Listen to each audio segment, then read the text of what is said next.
안녕하세요. 문제는 경제야 바보야. 지난주와 이번 주에 그 고수열전에서 비트코인 철학자죠. 오태민 교수가 비트코인의 중요한 특징 중에 하나로 무한 공급되지 않는 한정성, 그 한정성에 대해서 설명을 했었는데요. 당초에 내일 모레가 그 비트코인 공급량이 반으로 줄어드는 반감기로 예상되면서 많은 분들이 가격이 오르면 올랐지 떨어지진 않지 않을까? 이렇게 생각들을 하셨던 것 같아요. 그런데 최근에 비트코인 가격이 6만 달러 밑으로 막 내려가기도 했습니다. 근데 오늘 오전엔 또 오르더라고요. 올랐어요. 네, 네. 뭐 하지만 근데 너무 많이 떨어져서 종 잡을 별로 수가 이렇게 없어요. 이게 무슨 상황이지? 네. 어떻게 해야 되지?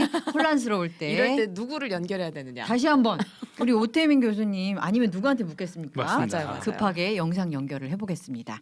교수님 연결이 돼 있죠? 안녕하세요. 아 오태민 교수님 또 네, 교수님 안녕하세요. 철학자다운 옷을 입고 앉아 계십니다. 안녕하세요. 네. 오랜만에 뵙습니다. 네, 안녕하세요. 오랜만입니다. 굉장히 그 서재가 굉장히 예뻐 보여요. 네, 제 소재인데요. 저희 아내가 저한테 비트코인 10개 뺏어가서 인터를 해준 겁니다. 아, 10개는 저게 얼마치인가요? 그 실례지만 그때 뺐을 때 비트코인 가격이 얼마였나요? 2,500만 원이요. 비싼 많이 인테리어 조금- 하셨습니다. 네, 좀 많이 아쉽긴 하죠. 지금 만약에 팔아서 바꿨으면 훨씬 더 그렇죠, 지금 그렇죠. 집을 여기 샀죠. 아, 뭐 하지만 지금 두 개로 해결할 수 있는 거를 우리 아내가 저점 인디케이터래서 그렇군요.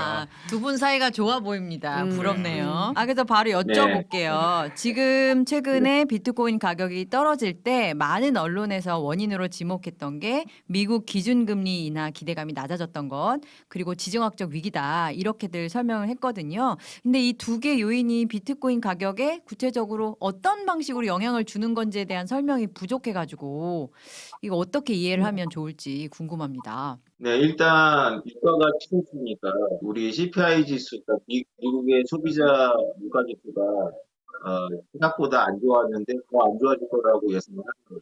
그러면 이자율을 낮추기로 예상이 되는데 그걸 연기하거나 오히려 올릴 수도 있다는 어떤 거시적인 전망이 소수 의견이지만 나오니까 뭐 이렇게 된 거고요. 2년 전에 러시아가 우크라이나 침공했을 때도 잠시 비트코인이 올랐다가 3달 그냥 계속 연속으로 떨어졌습니다. 이거를 생각해보면 이제 전쟁이 다가가거나 국제적인 어떤 위기가 오면은 무역을 하는 기업이나 무조건 전 세계 어떤 금융기관들도 달러를 확보하려고 이제 하거든요. 근데 달러를 확보하기에 가장 좋은 자산이 역설적인 그냥 비트코인입니다. 그거 왜 그러냐면 미국의 투자자나 유럽의 투자자가 이스라엘하고 이란에서 뭐 미사일을 쐈을 때 시장이나 채권 시장이 오픈되어 있지 않거든요. 근데 비트코인하고 암호화폐는 24시간 돌아가니까 바로 팔아서 달러를 확보할 수가 있거든요. 그렇군요. 그러면 조금 더 나가서 지금은 그럼 최종 목표가 지정학적 위가 있을 때 달러인 셈처럼 들리거든요. 그런데 어떻게 보면 비트코인이 이런 지정학적 위기와 상관없이 이동성이 자유로운, 이동성이 되게 좋은 화폐이기 디지털 어떤 자산이기 때문에 최종 목표는 달러가 아니라 비트코인이 될 수도 있는 것 아니에요? 그러니까 달러가 아니라 비트코인을 위해서, 왜냐면 최종적으로 남는 거는 비트코인이다. 이렇게도 볼 수 있는 거 아닌가 이런 생각이 들어가지고 아직은 비트코인이 달러만큼의 뭐 위상이랄까 그런 걸 가지지 못했기 때문에 약간 과도기적으로 일어나는 상황인 건지 아니면 결국에도 최종 목표는 달러가 달러인 될 건지. 건지 그게 좀 궁금해요.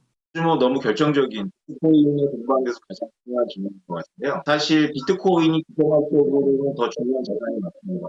그래서 지정학적인 위기가 저강도로 진행이 되면 은행이나 이런 데서 금이나 혹은 요새 쓰고 있는 이제 크립토에 관심을 갖죠.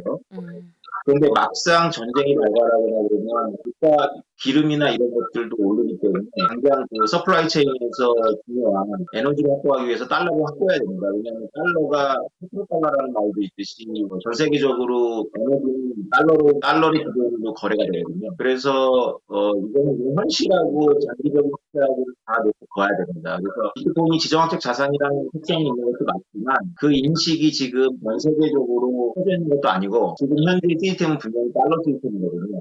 그래서 지정학적 위기에 들어가는 국가는 에너지, 무기, 식량을 확보해야 되는데 국제 시장에서 에너지, 무기, 식량은 거의 대부분 달러로 거래됩니다. 현재 시스템이 여전히 달러 위주이기 중심이다. 때문에 그렇죠. 이제 이 상황에서는 어쩔 수 없다 이런 음. 측면이 있는 것 같아요. 네. 그러면은 러시아랑 우크라이나 전쟁 때는 잠깐 비트코인 올랐다가 결국에는 아까 말씀하신 달러 위주의 현 체제에서는 그래도 이제 비트코인이 하강할 수밖에 없다라고 음. 했다면 그러면 이 전쟁이 좀 이스라엘이 막 개기고 있잖아요. 그래서 좀 가지 않을까 싶은데 그럼 비트코인이 조금 더 떨어질 거라고 일단 단기적으로는 예상하는 게 맞겠네요. 달러 위주의 지금 현재 뭐 시스템이 곧 바뀔 것도 아니라는 걸 전제로 두면. 근데 그것은 이렇게 보셔야 됩니다. 그러니까 이스라엘이 지금 전쟁에 돌입한 건 한 세네 달 됐죠. 그래서 하마스하고 이렇게 할 때 후티도 있었고 뭐 계속 지금 마치 1차 세계대전 때 발칸에서 있었던 한발의冲동 때문에 계속 전쟁이 확전되는 양상을 지금 보이고 있는데요. 이게 이란과 이제 전면전이 될 거라는 두려움 때문에 이제 걱정을 했지만 그런 염려는 없어지면서 엊그제 다시 유류도 다시 폭등을 했고 말씀하신 대로 새벽에 이제 비트코인도 반등을 했습니다. 우리나라 원달러 환율은 지금 1,400원대를 왔다 갔다 하고 있는데 전면전으로 가지 않으면 이제 사람들이 러시아 우크라이나가 전쟁하는 걸 까먹고 그냥 우리나라도 하잖아요 생각하고 그냥 뭐 우리가 중동이 뭐 언제 하는 식으로 또 까먹을 거가 아니라고 생각했어요. 반감기가 얼마 남지 않은 상황에서 지금 막 떨어지고 있는 게 조정이냐 아니면 이게 그냥 랠리로 봐야 되냐 뭐 이런 의견들이 있는데 교수님 의견은 어떠세요? 네, 반감기가 이제 기대감을 많이 불어일으키고 있는데, 지금의 현상이 과거의 세 번의 반감기하고 비슷합니다, 패턴이. 원래 반감기가 이게 한 1년 전부터 한 배 가까이 오르고요. 반감기 직전에 살짝 조정했다가 반감기 때는 희망스럽게도 아무 일도 안 일어납니다. 마치 힘없는 환자처럼 한 6개월에서 7개월 비실됩니다. 마치 반감기가 아무것도 아닌 것처럼. 그러다가 이제 갑자기 치솟는데요. 반감기로부터 보통 8개월에서 10개월 그 전으로 움직입니다. 이거는 나름대로 논리적인 사연이 있습니다. 채굴이라는 거는 이제 채굴업자가 이제 채굴로 보상을 받는 건데 코인으로. 근데 반감기라는 건 그 채굴량이 반으로 줄어드는 거거든요. 그래서 자본력이 풍부한 아주 거대한 채굴업자는 괜찮지만 빠듯한 영세한 채굴업자들은 힘들어져요. 이건 경제학에서 한계 생산자라고 하는데 그들이 이제 공장을 철수하기 이전에 마지막으로 하는 게 이제 가지고 있는 비트코인을 던져서 버티는 거거든요. 그래서 공급량이 늘어납니다. 시장에. 이제 너무 잔인하게도 이 영세한 업자들이 다 비트코인을 처리할 때까지 가는데 안 그러다가 이들이 걸러지고 나면 이제 그때부터 공급량이 바닥을 드러내면서 급격하게 상승합니다. 그렇군요. 기다려야겠네. 네. 근데 사실 그 교수님 제가 사실은 저는 좀 지금 좀 투자를 했다가 많이 손실을 봤거든요. 네, 이제 뭐 아무래도 더 간다 뭐 이런 얘기들도 있고 해서 손실을 봤는데 그 제가 그 전문가들 영상을 봤을 때 그 알트코인이 아직 비트코인이 오른 것만큼 오르지 않았기 때문에 알트코인에 더 먹을 것이 많다 뭐 이런 얘기를 듣고 제가 알트코인에 조금 투자를 했다가 이것이 보통 이제 비트코인 한 10% 20% 정도 빠졌는데 알트코인 한 4, 50% 빠졌거든요. 이거는 왜 알트코인이 더 빠진다고 보시나요? 알트코인은 약간 미면선이죠. 그래서 비트코인이 오르면 반드시 알트들 중에 어떤 것이 100배나 1000배 간다는 믿음이 형성이 되어 있습니다. 이번에도 그 패턴을 반복해서 민코인이 나올 거라고 예상을 하는데 그 중에 어떤 게 그런 10배, 100배, 1000배를 갈지는 모르죠. 그래서 어떤 코인에 투자하시는지 모르겠지만 알트는 원래 이렇게 비트코인보다 그 진동폭이 훨씬 큽니다.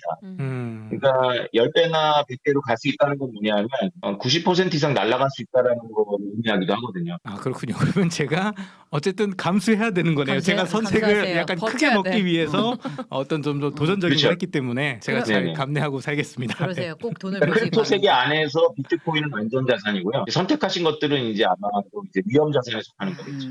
비트코인이 안전자산이라는 말이 되게 역설적이지만 또 고개가 그 끄덕여지네요. 안에서는 또 어쨌든 그렇죠, 굉장히 네, 우량주죠, 우량주. 튼튼한데 그렇죠. 그럼 이제 네, 맞습니다. 최근에 얘기를 했으니까 저는 좀 장기적으로 마지막 질문을 좀 드리고 싶은데요. 그러니까 이게 저는 쓰신 책에도 뭐 비트코인 그리고 달러의 지정학 이거 책의 논지가 보면 이제 미국이 주도한 세계의 어떤 질서가 깨지면 보편성을 가진 비트코인이 선택지가 될 것이다라는 것이고 지금 사실 중동발 위기도 미국이 그립감을 세게 쥐고 있다면 벌어지지 않을 일일 수도 있는 거잖아요.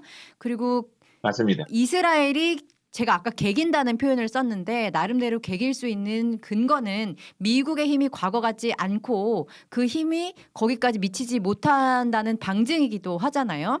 그런데 동시에 네. 달러 위주의 세계 체제는 여전하단 말이에요. 그러면 이게 어느 시점이 되면 말씀하신 그 책의 논지대로 갈 것이다라고 한다면 그 시점을 어떻게 봐야 하는 걸까요? 왜냐하면 저희는 계속 이 과도기적 시점에서 비트코인이 안전 자산이기도 하다는 얘기와 안전자산이 아니기 때문에 벌어지는 이런 현상을 동시에 경험해야 하거든요. 그래서 언제쯤이면 비트코인이 뭐 수렴적 화폐가 되는 힌트가 좀 더 구체화되는 시기를 맞을 것인가라는 게 좀 궁금합니다. 네, 그 굉장히 어려운 질문이고 사실은 지정학이라는 학문에서 참 난제인데요. 어떤 질서가 해체되고 나서 그 다음에 질서가 생기기 전까지 이렇게 완만하게 갈 수 있느냐.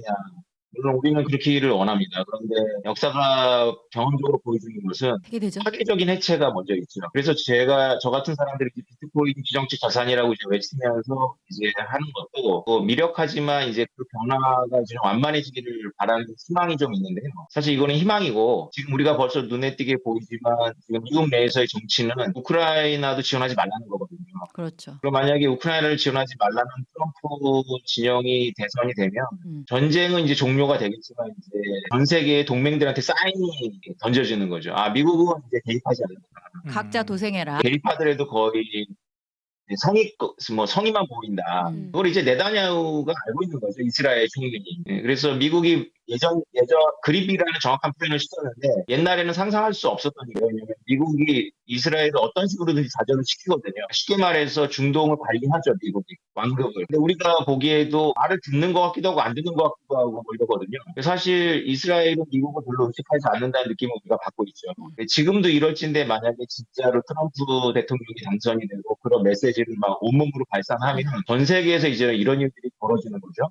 그때쯤 되면 이제 달러의 위상이 바뀔 거라고 예상을 합니다.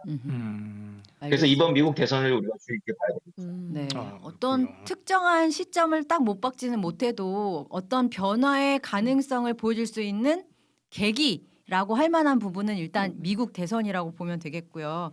트럼프 당선될까요? 좀 바이든 치고 올라오긴 하고 있던데 그때까지 한번 좀 보고 네. 또 우리 교수님 자주 좀 이렇게 얘기 좀 통화해요. 해주세요. 네, 자주 오세요. 네. 네. 오늘 네. 인사드릴게요. 고맙습니다. 네, 고맙습니다. 안녕히 계세요. 네, 감사합니다.